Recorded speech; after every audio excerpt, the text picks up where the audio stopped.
পুরনো ভাঙ্গাচোরা বাড়ি। লোকজন বলে এই বাড়ির সামনে কেউ গেলেই অদ্ভুত সব ঘটনা ঘটে, তাই ভয়ে যেতে চায় না।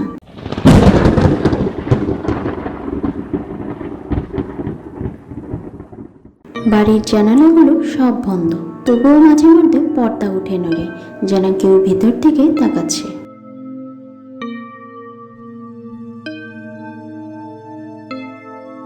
এই বাড়ির ইতিহাস 52 বছর আগে এক মহিলা মোহনা তার 2 ছেলে মেয়েকে নিয়ে এই বাড়িতে উঠেছিল।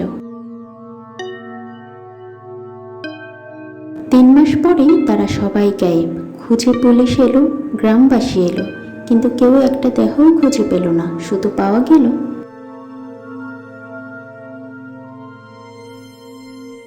মাটিতে আছড়ের দাগ আর রক্তমাখা একটি পুতুল।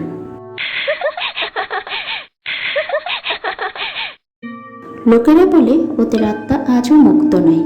প্রতি বৃষ্টির রাতে মাটি থেকে বের হয় এক একটা হাত। যারা এই বাড়ির সামনে দাঁড়ায় তাদের ডাক পড়ে।